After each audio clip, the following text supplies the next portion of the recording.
I'll get the platform for you.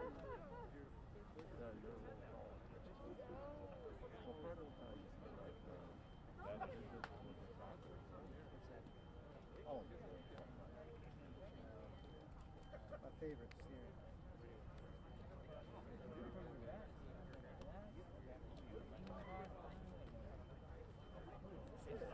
I gotta tell you, as the guy that used to ran the FBI's corruption unit, my skin crawls when I hear gifts being given to Steve Bannon, those checks for the campaign. I'm like, there's only one explanation for this. I got two rats. That's all I know. All right, where's he at? You got the heart over there? In the Upton car? We better get out of that car because there's a device underneath. Yeah. Got your jacket? Yeah, more of a cape, but yeah. I'll wear it. But it's interchangeable. See, black. Some days I'm black, some days I'm blue. Good for Congress, isn't Are it? you on steering? I wouldn't wish that upon anyone. You fit in well on our side. Yeah, right. I know. Some days, believe me. Oh, there he is. Sure. That's okay. Good. So we got the list up there. Ready to go whenever you're ready. Want me to open them? So we're going to go after... I can. I know what I'm saying, but what do you want to say? I just want to touch cards with you.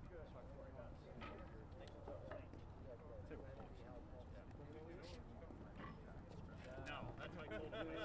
Tell him it's from O'Halloran. I like it. I have way too many of them, but that's good. No, it's actually you want me to open up or you want to go? Hey, Tom. Joyce is not here. Yo, what's the order? Show up, I'll take The order's up here. Okay. We'll call Let's introduce the next person. Anyone bring the stool for Gottheimer? Man, bring up the rear here. Look at, I guess so. Hey, Joey. Good God. I know. All right, here's what we got here, guys. So everybody kind of look at the list here.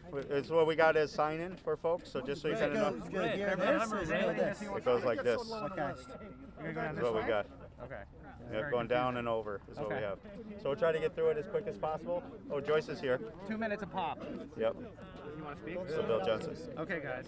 So we'll just kick this off real quick. Joyce is here, so we got, and you're on here, right, Bill? Yep. All right. Ladies are all together. All right. Got it? Ready to go? All right, we'll call this to order. Thank you, everybody, for joining us here today. We are the Problem Solvers Caucus. And as you know, and has been reported the last few days, we came together as a caucus working with our Senate partners on a bipartisan, bicameral, $908 billion COVID relief package that we are here today to discuss again. To say that we've made substantial progress even from the last two days from where we were at. We are gaining momentum as we speak. We had Senator John Thune, Shelley Moore Capito, and Kevin Cramer all came out here recently on the Republican side in the Senate speaking favorably of the $908 billion package. I know on the Democratic side, we had Speaker Pelosi and Leader Schumer for positive comments about the $908 billion package. We are moving in the right direction. I had extensive conversations last night with Cory Gardner. This is becoming one of his top priorities in the Senate as he leaves the Senate to make sure that this gets done before he leaves. So I encourage you to reach out to Cory Gardner himself and to ask him his thoughts as he works with leadership in the Senate to push this to the finish line to get signed into law and get the American people and the American businesses the relief that they need that's represented by this $908 billion that we're talking about. Now, as we go forward, I got to tell you, this wouldn't have happened without the leadership of the folks here in the Problem Solvers Caucus. So I want to thank my co-chair, Josh Gottheimer, but most importantly, I want to thank each and every one of these members that came together, and we were able to support this package because of the work and the relationship and the trusting relationship that this group has formed over the last years, working together and putting the American people first, not shedding the fact that we are proud Republicans, that we are proud Democrats, but at the end of the day, we know who we work for. And those are the people back home, the people that we are listening to, that we care deeply about. And I got to tell you, the leadership team that helped put this together, people like Dusty Johnson, Anthony Gonzalez, Fred Upton on the Republican side, Abigail Spanberger, Dean Phillips, and my good friend Josh Gottheimer on the Democratic side. I just got to tell you, it was hours upon hours of working together, listening to each other, and coming up with that sweet spot and common ground that's represented with this package. And so without further ado, I want to give my co-chair, Josh Gottheimer, the opportunity to say a few words. Josh. Thanks, Tom. First, I just want to thank you so much, Tom, for your excellent leadership. And I just want to echo Tom's words. Every single member behind me was part of making this happen. And our Tiger team, the excellent leadership, as was mentioned, of Dean and Dusty and Anthony and Abigail and Fred. I mean, we're talking around the clock, working with our Senate colleagues for weeks, including on Thanksgiving Day, because that's how important it is to actually not just stand here, but now to get this across the finish line. And that's what we're all focused on. It's why we're working with our Senate colleagues, Republican and Democrat, and with leaderships, really just saying to them, this is our moment to get this done for the American people. We simply cannot afford to wait. And the support has been overwhelming. You've seen everyone from the Chamber to the Retail Federation to the airlines, obviously scores of groups who care about feeding families, because that's a key part of this, and making sure we get state and local aid to our struggling communities, and unemployment to our families who are hurting as we go into the holiday season here, and COVID spiking, 200,000 cases a day. We know the reason why this is critical. We will not leave Washington until we get this done.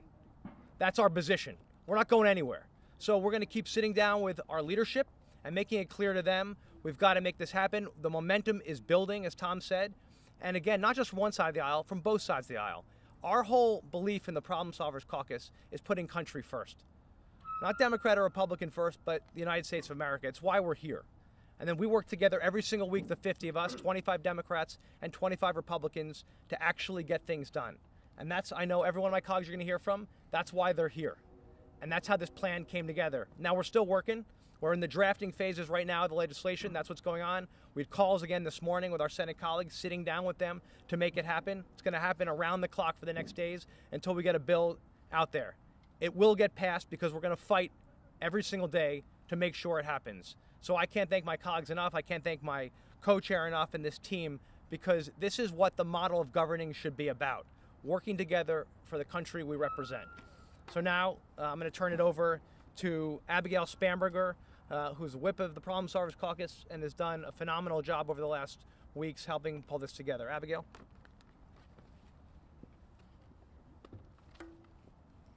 Thank you very much to my colleagues here. Thank you to our colleagues on the Senate side.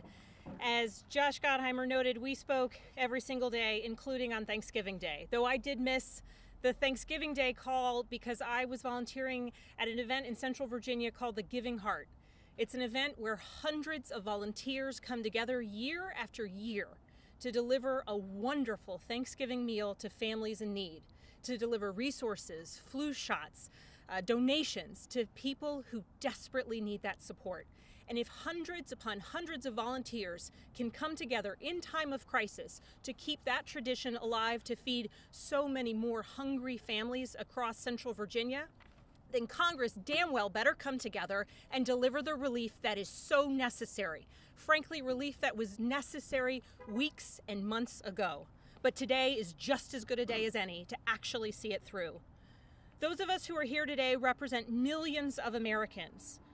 And among those Americans, there are hungry families, parents without jobs, and thousands of small business owners who are on the verge of closing down everything they have worked to create and lay off the employees who depend on them. They're staring down a holiday season marked by tremendous uncertainty, and they're staring down the expiration of critical assistance programs. Congress cannot leave them behind. We must act. Our proposal is negotiated to provide them with the relief that they need and deserve. Our proposal is focused on the families, the children, the students, the public servants, and small business owners like restaurant owners throughout the communities we represent. They are at the center of this proposal. And while there will be additional necessary steps that we will take in the future, that we will debate and work hard to get across the finish line in the future, this package represents an opportunity to recognize the threat posed by the winter surge that we face now. In Virginia, we're seeing the increasingly dire effects of this surge. COVID-19 positivity in Virginia is now at 8.3%. It was at 5% just a few weeks ago. And just yesterday, the Commonwealth of Virginia reported the highest numbers of hospitalizations since the pandemic began. Nearly 15,000 Virginians have been hospitalized during this crisis. And yet, in the 7th District, we continue to see heartbreaking challenges facing our community members, including another devastating outbreak at one of our long-term care facilities. We are in an emergency, and while Congress acted swiftly earlier in the year to deliver negotiated relief, it has failed in the months since to continue to provide relief to American families, American workers, and American small business owners in this continued moment of desperate need. The day for a relief proposal was in fact yesterday, and yesterday it was the day before that and the day before that. But we have to act. We have to act. And as Republicans and as Democrats and as House members and our colleagues on the Senate, we have now seen people coming together, voicing their support for our proposal, and we have a clear opportunity to act, to finally act, and to deliver the much-needed relief that so many across our communities, the millions who we represent, deserve and need right now. Thank you very much for being here today, and I will refer back to my colleague, Mr. Gottheimer. Next up is Fred Upton from the great state of Michigan. Well, thanks, Josh and Tom, for your leadership. And I just want to say, with apologies to my coal state members, I don't want to leave coal in everybody's pocket across the country at Christmas time because of our failure to take action that has to happen. Two things that really drive us here. I've got hospitals in my district that are 100% full. And predictions are that it's going to double again in 2 weeks. Where are they going to go? Where are they going to find the workers? We have to get this thing done. As I talk to my small businesses, they're struggling. A lot of them did get a PPP loan last spring. But now they're faced, those that survived, and we have hundreds and hundreds across the country that filed for bankruptcy. Now they're faced with the prospect of paying taxes on those loans that became grants that they never thought they're going to have to pay taxes on. It is worse than before. This legislation fixes that. And that's why all of us are behind it. We can't go home for Christmas until we get this thing done. And next on the list is a fellow member of the Tiger team, really good guy who really was driven to get this thing done with his passion, Dean Phillips from Minnesota. Hi, buddy. Hey everybody. Say it louder. There's a Japanese proverb that says, vision without action is just a daydream. And we've had enough daydreaming in this institution. I've got photos here of thousands of cars in line in Dallas, Texas, waiting for food. Many of them probably filled with children, 40% of whom have never been to a food bank before. On my other hand, I've got a photo of people in my own hometown of Minneapolis in line for food. And it's not 1933 in America, it's 2020 in the United States of America. We're standing in front of a temple of democracy behind me. And I think our founders would be ashamed of us right now. Ashamed of us. The inability to do the most basic, human, necessary work for the most prosperous, extraordinary country that this globe has ever known. But I come here not to condemn anybody, rather to extend an invitation to all of the Americans who might be watching this and who are wondering if they can have faith in government anymore, if this place could ever operate again. I understand why you might ask that, but I also ask you to look at my brothers and sisters behind me, Democrats and Republicans from all around the country, with varying backgrounds and life experiences and different political perspectives, but remarkably unified in doing what's best for this country. And I am so proud to be part of this group, because we are trying. And my invitation is to everybody else in the three buildings behind you and on the other side of this one behind me, to come together and do the most basic of basics for the people in our country.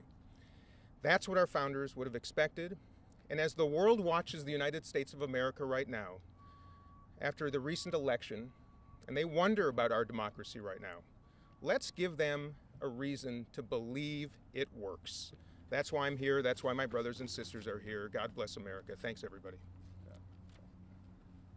Next up is Dusty Johnson.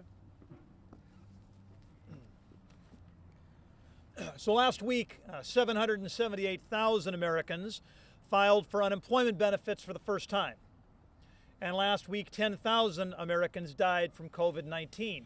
And in that kind of an environment, inaction is inexcusable. I, like my colleagues, talk to nurses, to researchers, to nursing home employees, to tribes, to families, to landlords, to ag producers, to teachers, to hotel workers. And when I talk to those people who are working hardest during this pandemic, they make it clear that a focused and a targeted relief package would help them do their jobs, would help them triumph over COVID-19. Targeted, focused. That's what we're talking about today. This framework doesn't have dozens of unrelated provisions. Half of the money is repurposed from unspent CARES Act funding. This is not a difficult proposition. This is relief that this country needs. It is targeted. It is focused. I believe it's necessary. I believe that it will get done. And when it gets done, let there be no question who jump-started these negotiations. It is the Problem Solvers Caucus. It will have been because of the courage and the hard work and the dedication of the men and women who are gathered here today, who were not willing to take no for an answer. We are close. We know that every hour another political leader stands up and adds their voice to ours. We are dedicated to get this done. A key leader in this process has been the hardworking and dedicated lady from Virginia, Congresswoman Elaine Luria. Good job, Dusty. Well, good afternoon, and I join here today with my colleagues, both Democrats and Republicans, as part of the Problem Solvers Caucus. And you've heard the hard work that our Tiger team, my colleague Abigail Spanberger, also from Virginia, and Dusty and Dean, and everyone is put into this package because people need this. They need this help. They are looking to their government, to their representatives, to provide those resources to get through the largest economic and public health crisis that we have seen in our lifetime. And as a member of the Problem Solvers Caucus, like my colleagues here today, I'm proud to stand up and say that we are here working together in a bipartisan way and with our colleagues in the Senate to make this happen and to get people the help that they need.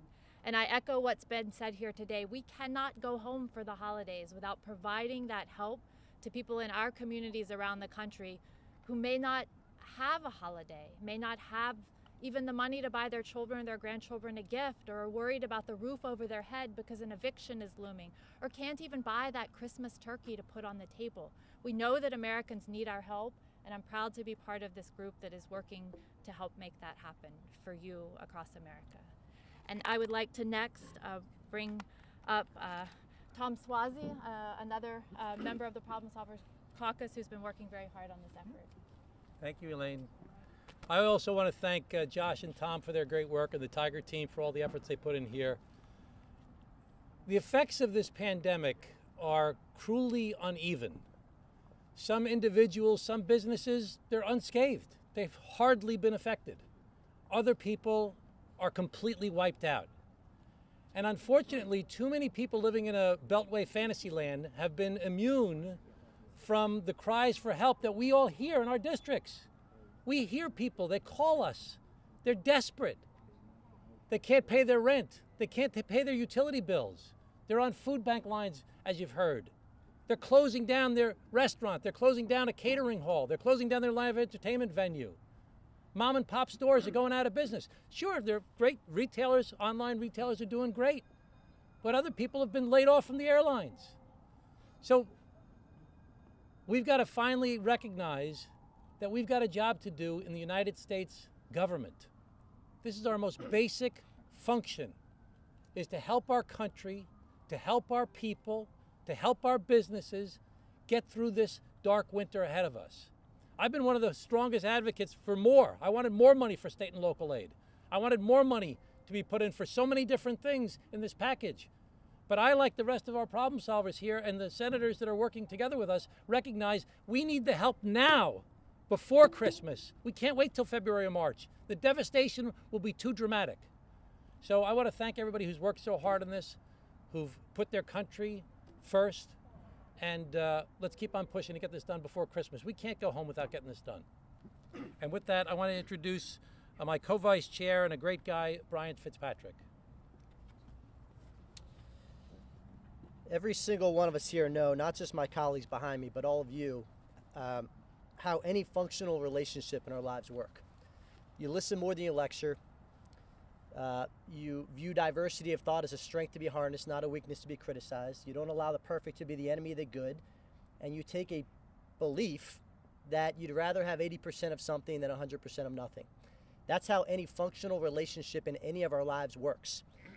That is not how this place works. That's how we work. That's how we function. That's how you all function in your lives. That is not how this institution works right now. So if you can sense the anger and the frustration in our voices, it's real, because it's echoing the anger and frustrations that we're hearing when we go back home. All of us represent a little bit over 700,000 constituents back home, and I know they're hearing the same thing I am. You have people that are on death's doorstep, both from a health standpoint and an economic standpoint, that are begging for us to do a very, very basic function, which is to come to the center, build consensus, and move forward. It's how anything that works in our lives operates on a normal basis. And that's what we're trying to do, is restore sanity to this institution. And there are 50 of us now. If there were 218 of us in that institution, and if any one of us from either party were in House leadership, you wouldn't have this gridlock. You would not have it, because we operate in a very, very common sense, pragmatic, rational, reasonable, methodical way to not allow anything extraneous to block progress so that we can get something across the finish line. And that's what we're here for. So kudos to my colleagues, Democrat and Republican. We are not just colleagues, we're friends. We stand with each other and behind each other. And we're hopeful. We're not going anywhere until we get something done. Yeah, Vice Chair Schrader, you here, sir? Yes, sir. Where are the glasses? When we started the Problem Solvers 8 years ago, we hoped this day would come. Over the years, we've had a great time working up and developing these relationships you've heard about here today. Things that were unknown when I came to the United States Congress. Those relationships breed trust, and they breed good legislation. We had a huge impact in the humanitarian aid at the border 2 years ago. That deal came together because of the Problem Solvers. Over the last 2 years, we've tried to broaden our reach beyond just House members, reach out to the Senate of the United States of America, and we found willing partners, folks that are also interested in being problem solvers. Big push came together. The Tiger team, kudos to them. The rest of the members here reached out to senators on both sides of the aisle, get them engaged. What could actually pass? What could we get done for the American people before the end of this year to help them through the toughest of crises we've seen in my lifetime? And they responded. And since you have the legislation here before you, it's a framework. It hopefully helps our leadership understand what members are willing to go for, what the parameters are. And I think that's key. That's key to helping leadership do its job. I'm hopeful that they'll take it up in the next week or so. We need to get this done. I agree. We shouldn't go home for Christmas without making sure there's a Christmas for every American. And Jimmy Panetta. Hey, great intro. Thank you, Kurt. Thank you. Let me just start off by obviously thanking Tom and Josh and the other members of the Tiger team that worked so hard with our Senate colleagues to put this together. This is how things need to work in the 117th going forward. It is how things need to work today. I want to also show my appreciation for the incoming administration that is prioritizing pandemic relief. But we can't wait till January 20th. We can't wait till next week. We can't wait till tomorrow. Why? Because this pandemic is exploding. Our hospitals are bursting and our economy is hurting. You have 11 million people who are going to lose unemployment benefits. You have 26 million people who are facing food security. And you have millions of renters, student loan borrowers, and families whose benefits are going to run out soon enough. This is a time for us to come together, as you've seen. This was also a time just last month in which those same people showed their faith in the democratic process by coming out in record numbers to vote and showing their belief in our democracy. They gave us their votes. It's our turn to give us this funding to help them fight this disease, to get through this dark winter, and so that we can recover in spring. Thank you. I'd like to introduce to you a good friend of mine, John Katko. Thank you very much. Thank you very much. And it is an honor to be here with my brothers and sisters on the Problem Solvers Caucus and doing this important work. And I commend all of them for what they did to put this package together. As they made clear to you, the economy is struggling. The hospitals are struggling. And really, basically, it's on fire right now. And it's like a fireman at a firehouse hears a fire alarm going off and again and again and again and chooses to polish a fire truck, and so the next time it goes out, it looks better. We got to stop doing that. We've got to, time to act is now. And I just urge our leaders on both sides of the aisle to put down their swords once and for all, get this package done, and make it a good Christmas for everybody to know, give them some hope that things are going to get better. Time for talking is over. Time to act is now. Thank you. And now let me introduce to you Alyssa Slotkin. Hi, everyone. I echo the comments of my colleagues. We had this amazing Tiger team that worked their butts off to get to this proposal, and we all owe them a debt of gratitude. And I stand in front of you today basically with equal parts pride and frustration. Pride that the Problem Solvers Caucus came together in a bipartisan, bicameral way to come up with another proposal for COVID relief.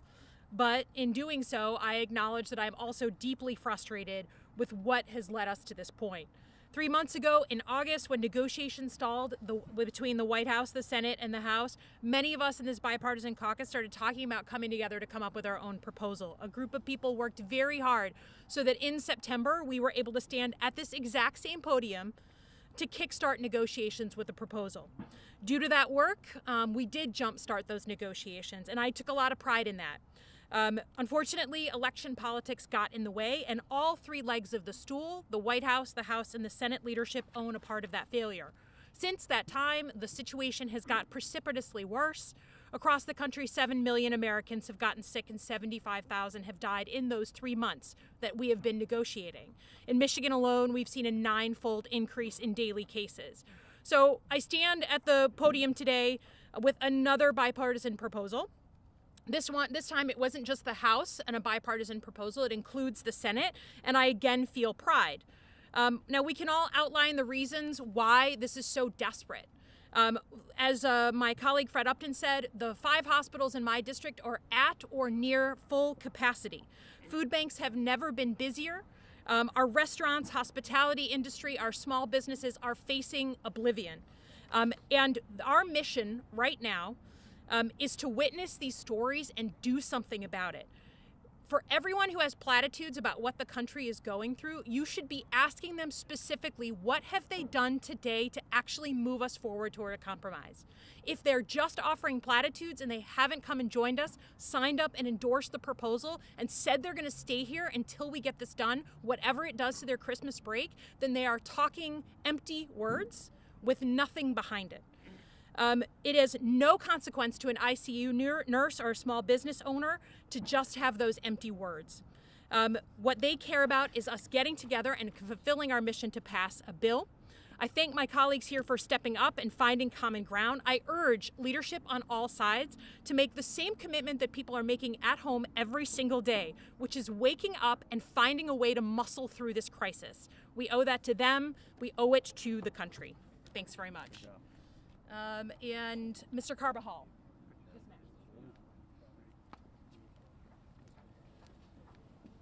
Each one of us goes back to our district and hears the same thing over and over in recent months. Our workers are swelling the ranks of unemployed. Our businesses are going under. Our schools are still closed. Our families are food insecure, many facing eviction. Our hospitals are swelling with patients. We have a sense of urgency here, and we need to get beyond the gridlock that defines this institution that we are all part of. I couldn't be prouder of my colleagues, the Problem Solvers Caucus, who have worked to find common ground, to provide a framework for our leaderships on both sides of the aisle, to make it easier for them to move forward and take action now. Too many people are hurting. We need to act today.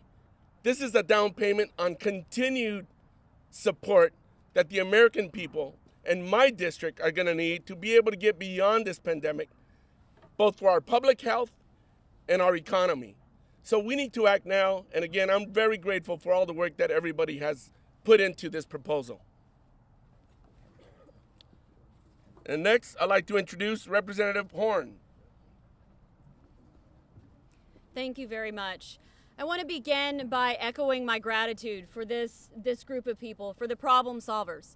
Since the very beginning of this pandemic, and even before then, we have come together to bring proposals forward that are timely, that are targeted and transparent, and meet the needs of our communities. As many of my colleagues have said, hospitals in my district are at capacity. We have external tents and temporary structures being set up right now because of the place that we are in this pandemic. Our businesses are hurting, our communities are suffering. And quite frankly, it's inexcusable that we have done nothing since the CARES Act. We are the people that you see behind me who have been consistently reaching across the aisle, bringing proposals forward to address the very real issues that are happening in our communities. And the only way that we're going to do this is together. Magical thinking and promises down the road don't help the families who are hungry, the people who are suffering. We have to take action, and we have to do it now. We simply cannot wait any longer. And I want to echo the comments of everyone here who has said we should not leave, we will not leave until this is done, and to thank all of the Tiger team and the leaders for this work that is for the American people, the bipartisan solutions that it's going to take for us to show up and serve our communities. I'm dedicated to it, and I know every single person up here is as well. And that's what we should be asking for from those who are elected to serve us. Thank you. And up next is Bill Johnson. American families are hurting. Businesses are hurting. I'm not going to reiterate and repeat everything that you've heard from my colleagues, but I'm honored to stand with the problem solvers to solve this problem. This is not the first time that the problem solvers have come to the table with a negotiating framework to solve it. We should not go home until we get this done. That's what the American people sent us here to do, and I stand with my colleagues to make sure we do. I think next we have my colleague, Mr. Brindisi. Thank you. Well, I am not the shortest problem solver, but I will offer the shortest comments.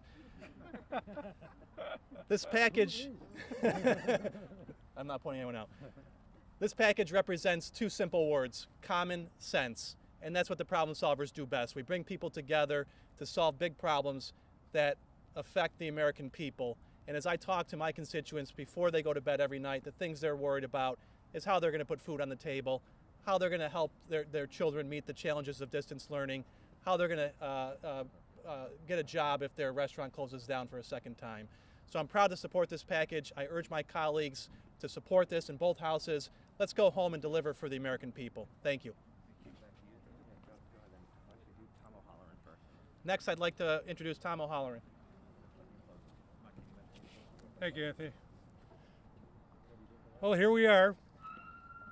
We left in August. We left before Thanksgiving. Hopefully we won't leave before Christmas. And as we said, we will be here. And I agree with everything that's been said about the problem solvers, about their leadership, the Tiger team. But our hearts go out to the people in the healthcare community that are trying to weather this storm. 16-hour days, lack of equipment. This has been going on for month after month after month. The frustration that you've seen from them is just unbelievable. I'm one of the older ones here, maybe the oldest. Thanks for looking at me. Fred, I'm older than Fred, unless he's going to be 75 in January. Sign up for Medicare. I'm on it. I just want to say this. We cannot continue to see our neighbors and friends and fellow Americans die like this. We cannot see fellow Americans and their families torn apart. And we cannot do anything that will hurt our health care system anymore. And as I said on the floor earlier today, we got to take care of this damn problem. Bye. Before he drops the mic, let me go to Joe Cunningham. Thanks.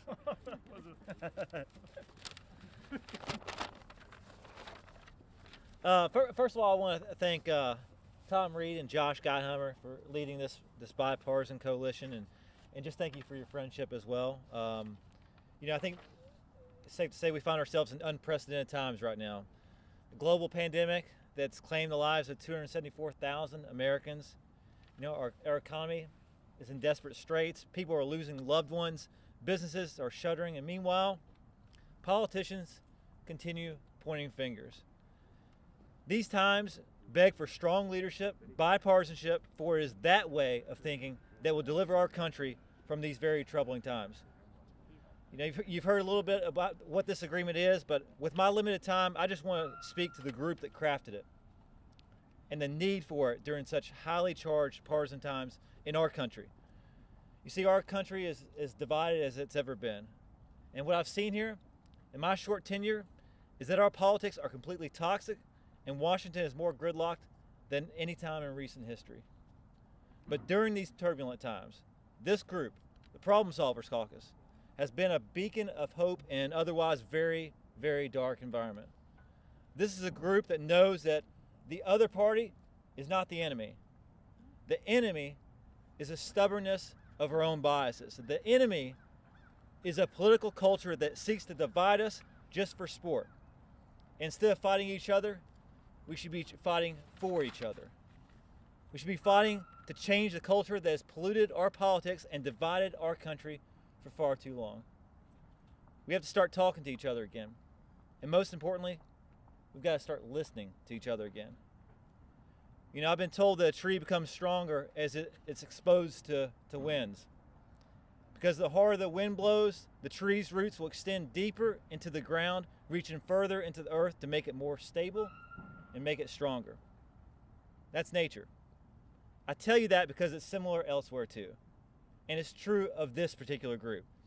Because as the partisanship winds blow harder here in DC, it's groups like this that will dig in, expand their roots, allowing the tree of democracy to be stronger, more stable, and able to withstand any political storm.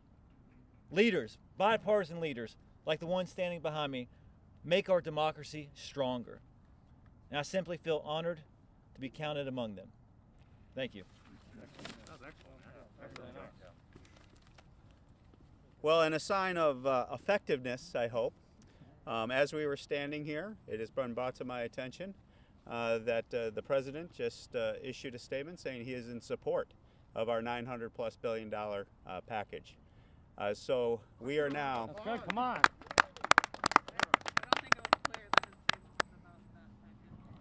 Well, Lindsay, we're gonna declare a moment of optimism here in front of the Capitol.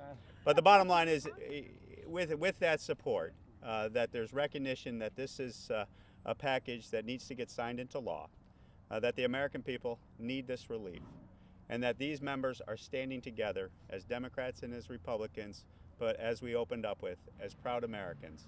It is time for this institution to do its job.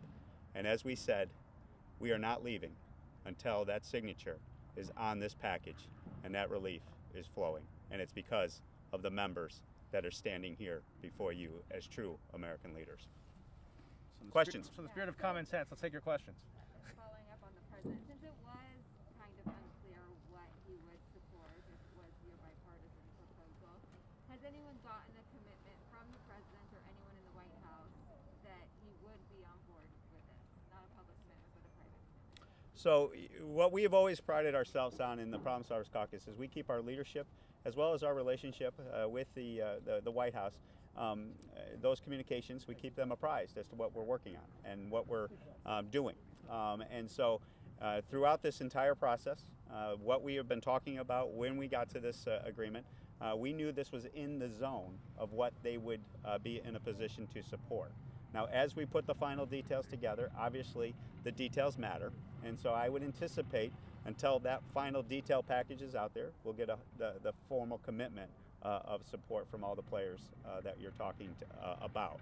But that being said, a public indication from the White House, a public indication from our leadership in the House in regards to Nancy Pelosi and Chuck Schumer, as well as now momentum building on both sides of the aisle, bodes well for the fact that this is the package that moved the needle to get people to say we would support this level of support going out to the American people. So that, I think that is a very positive development, and I would take it as a positive sign that now we just have to get the final details etched out into agreement. Go ahead, and then we'll go there. Sorry. Would you say, I mean, Schumer and Pelosi have now endorsed your product as the basis. We have not heard a similar commitment from McConnell or McCarthy. Would it be fair to say the onus is now on them to come to the table and endorse this? Is that the next step that needs to happen? Well, maybe on our side of that, just when you have the president now coming out and moving in the direction of this proposal, and you saw the Democratic leadership moving in the direction of this proposal, we're in the zone. And we knew through the conversations that going back and forth and truly listening to each other, that $900 billion was where that common ground was. And so, you know, I think we're going to get there, and let's just defer to them as to how they're going to respond to that direct question. But I will tell you, I'm very confident, given now the nature of the developments, that we're there. And I'll just say the key here is 908, which is the number we've been focused on, as you know, and driving toward where we've been able to find both support in the House and the Senate, and the priorities underneath it, right? It's not just the number, it's also what we agreed to, and you all know the outlines of the package. So I think those priorities have to be, will continue to be front and center, and as we have these discussions and draft the legislation in the next day or two. And I promise that gentleman, and then we'll go over. Yes. To follow up on his question, have you had any conversations with McConnell or his team, and what have they been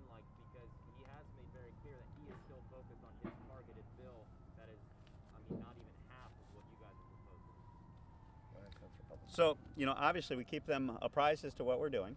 We are having conversations, like I mentioned, with Cory Gardner, and we've been talking to leadership in the Senate as well as their teams.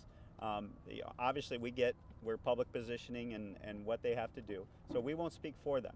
And we keep those conversations, the detailed conversations, private, because that's important to our credibility and the ability to do the business that we do in getting people to find that common ground and talk to each other. So I'll defer to them as to where they end up, but I will just tell you, when you see people and the momentum going in the right direction, I think time in short order will show that we're in the area where we're going to land this plane. Lindsay? On the Democratic side, Schumer and Pelosi in their statement said that they want more money in the improvements in this proposal, including more money for state and local and vaccine distribution. Have they given you any specifics beyond that as to what improvements they want to see, and if you think that that's feasible, who's working on those improvements? Well, I spoke to the Speaker this morning again. We continue to have conversations, and we had meetings with our group, with our Senate colleagues this morning. I think everybody, I really believe we're very, very close. The language, of course, as Tom just said, is critically important. It's what we're working on now in the bill, and I think that some of the debates will find their way onto those pages as we wrap this up. But I believe I think from the feedback I've gotten is we're just about there. The question now is in the language of the bill, making sure that what we put on the page gets onto those pages. Do you have a timeline for bill text? Like, when could we see actual bill text here? And secondly on that, obviously Pelosi and Schumer's statement was that this would serve as a framework for negotiations. So are they at the table with you guys now writing the actual text, since they said this could be a basis for an actual deal? Well, I'll offer two things. Obviously, we've been at this for many months in regards to the framework that you see here in the $908 billion proposal. So legislative text has been floating out there in pieces. So that text is out there, if you would. And staff has been doing yeoman's work in regards to working with us on a day-to-day basis and a tireless basis to put this together. And so I think you'll see the text be built. We're trying to shoot for over the weekend here as we try to land this plane. But the bottom line is I'm not concerned about the text so much being a delay issue, because so much time has been prepared and dedicated to that as we speak. And you were going to... That's right. Given the positive reaction you're getting from both sides of the aisle, do you see that as a sign that in the next Congress on fiscal issues, moderates could have more influence compared to this session of Congress going forward? Well, I believe, I'll just say that common sense will be what dictates in the next Congress. And I think the idea, this model of how we're working together, to me, is exactly the model to get things done in the next Congress, right? And Democrats and Republicans coming together, not just here, but obviously given the narrow majorities, working together with our Senate colleagues. So now, I'm not thinking, I'm trying not to focus on next year. We got to focus on getting this done now. But I think this is the model with how we actually can get things done versus people screaming at each other and yelling at each other. This is the right approach. You probably heard some members say they want stimulus payments in this package right now. Are you going to try to get that in there? Do you support putting that into this $908 billion package? As you know, everything's about putting things down and trying to get what you can get. And we've been working around the clock, as Tom has said, with this group behind us for weeks. There's things we'd all like more of, but the bottom line is, we believe whether you're talking about helping people with unemployment, whether you're talking about nutrition and making sure those who, as Dean showed the picture, you've got people for the first time in the food lines, and making sure we've got support in there for them and for our schools and for childcare and for rental assistance. So many of the priorities that we all care about are and the values we believe in and fight for are on this 908, and I believe that's going to be what we're going to fight for in the next days to make sure that that's what happens. All right, I think one last question. Does your group generally believe that this bill is just a starting point, that there will be a need for more relief once the new administration comes in? I think that I look at this as a down payment, and we're going to see, as Tom and I have talked about, we're going to see, and the whole group, where the country is, of course, in the new administration. What our focus here is an emergency short-term package to get us through a very tough time in our country, to get us through the first quarter next year into a new administration. I mean, I think there's going to be a lot more help that's needed. But the bottom line is, for now, what we're focused on is making sure we don't go home, we don't leave here until we actually deliver. And that will continue to be our focus in the days ahead. Thanks, guys. All right, thank you, everyone. No, that's fine. Thanks.